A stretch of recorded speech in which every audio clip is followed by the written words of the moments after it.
Thank you, Coach. Wow, what a nice-looking group this is. What a beautiful group of people. And especially a very big hello to the University of Alabama. Congratulations to the class of 2025. Roll Tide. Roll Tide.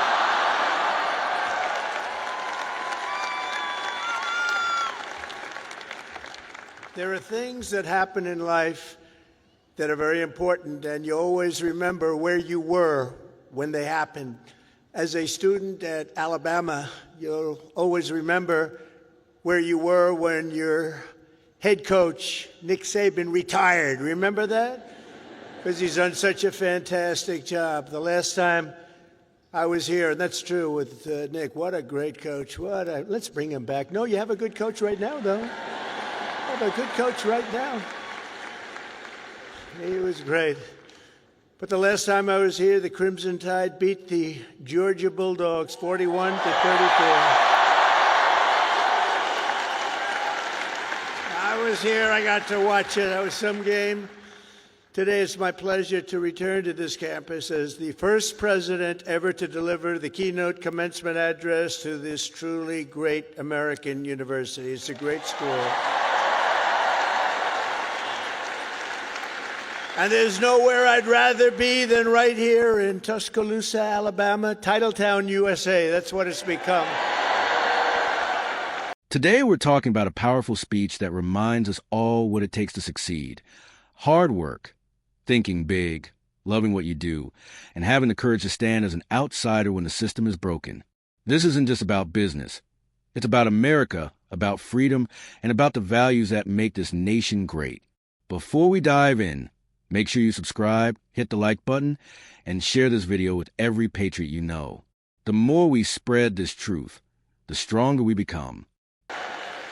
And I love this place. Maybe it's because I won Alabama by 45 points. Could that be the reason? 45?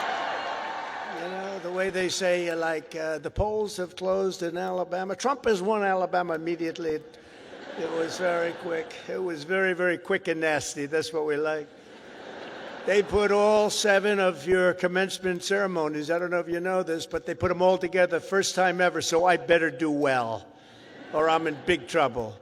But I want to thank President Bell for his 10 years of distinguished service, highly respected gentleman, but 10 years of service to this great university, overseeing the education of 100,000 proud Alabama graduates. That's something to have on your record. I also want to thank Alabama Governor Kay Ivey, who's here with us, and she's a fantastic. Where is she?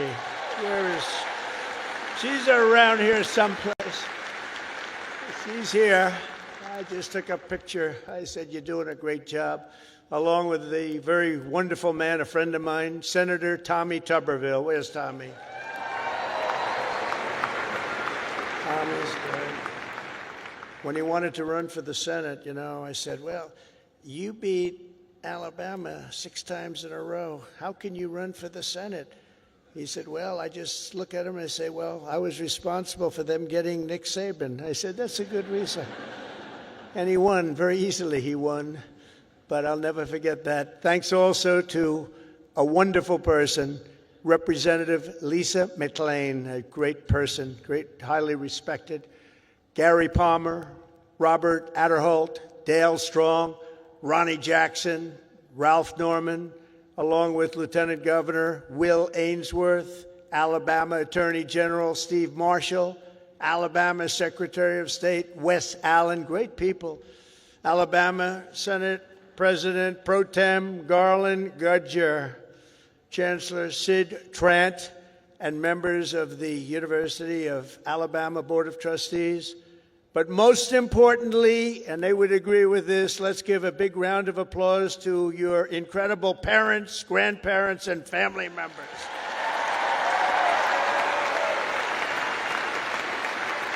Don't just watch. Join the fight for America's future. Folks, the first thing that stood out was a message about youth. Too often today, young people are told they're too inexperienced, too powerless, or that they should wait their turn. But history proves otherwise. Our founding fathers were barely older than today's graduates, when they drafted the Declaration of Independence. They didn't wait, they acted. And that's exactly what we need to see again in America today. Hard work, grit, and love for this country. That's how you succeed. That's how America succeeds. He said you have to love what you do, and that's spot on. In this country, work is not just about money. It's about purpose. It's about responsibility, about providing for your family, about creating something real. The left wants to demonize work, spread laziness, and push dependency on government welfare programs. But patriots know the truth. When you love your work, when you give your all, that's not oppression, that's freedom. That's the American dream. And then came the call to think big. Why settle for small goals when you can aim for greatness? That's what sets America apart from the rest of the world. While global elites try to shrink us down, true Americans know better. We don't aim small, we aim high. We don't apologize for being exceptional, we live it. He told the story about Gary Player. The harder I work, the luckier I get. That's not just a golf lesson. That's a life lesson. America's greatness is built on sweat, effort, and sacrifice. But here's the danger. Once you stop moving, once you lose momentum, you lose everything. That's true for business, for faith, and for this country. And make no mistake, the left want America to lose its momentum, to stall, to weaken.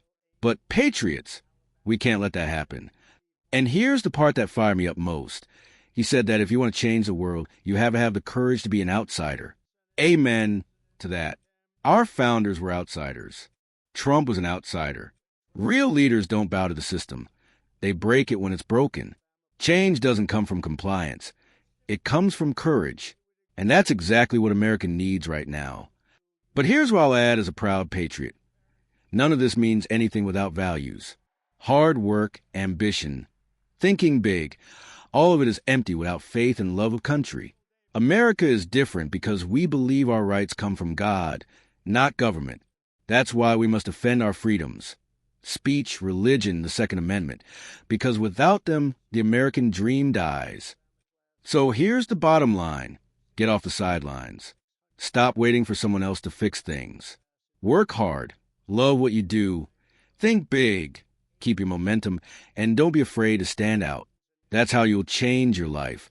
And that's how we'll keep America strong. At the end of the day, it's not about government saving us. It's about we the people saving this republic with courage, hard work, and faith.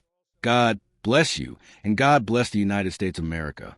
And once again, don't forget to like this video, subscribe to the channel, and share it with your friends. That's how we spread this message far and wide. Together we rise.